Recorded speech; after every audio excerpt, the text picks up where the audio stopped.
We have a guest, Venerable Karmayeshi, who's with us for several months, and I was just talking to her about the food offering process at Sravasti Abbey, and it occurred to me that on our Bodhisattva Breakfast Corner, we probably never have really talked about this.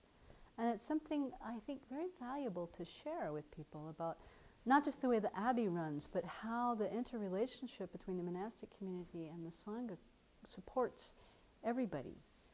So in the Buddha's time, it's probably kind of well known that the monastics each day took their bowls and went into the villages where they gave an opportunity for the lay people to make an offering for their meals, and that was the only thing they ate that day. And they would fill their bowls and then go back and share for those who were not able to make the trip.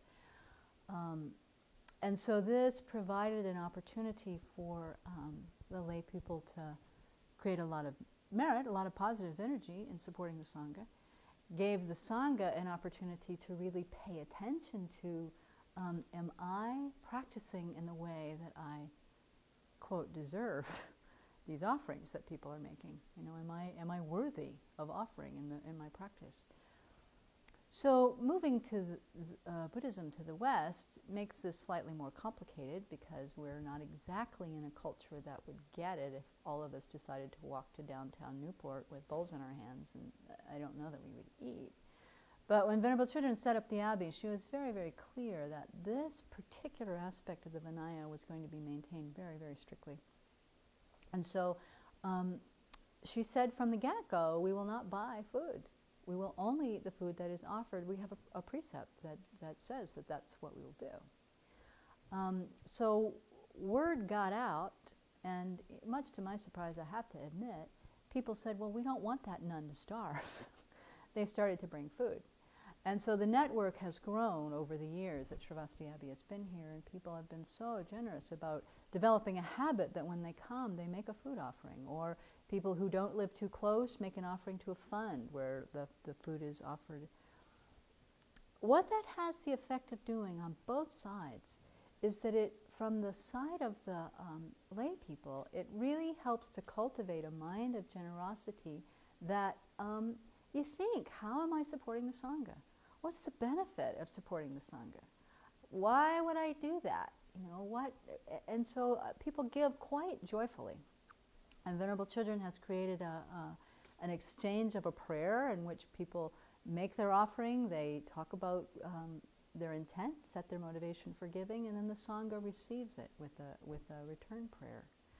From the Sangha side, it makes us very, very conscious that we exist solely, we're able to practice solely on the kindness of others.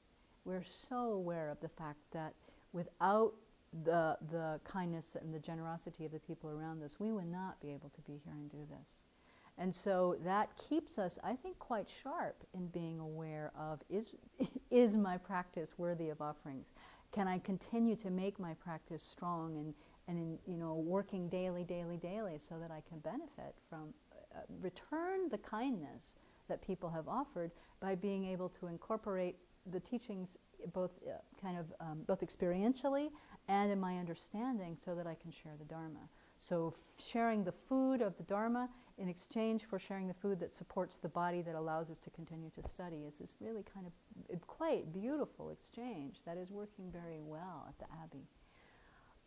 One of our opening prayers, we do a contemplation before the meals at lunch each day, and our first contemplation is, I contemplate all the causes and conditions and the kindness of others by which I receive this food.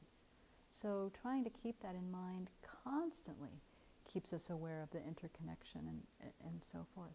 And then at the end of the meal, we have a ritual where we do mantras every day to purify in case we have broken precepts that would make us not appropriate for being able to receive the food. So we're quite aware of that.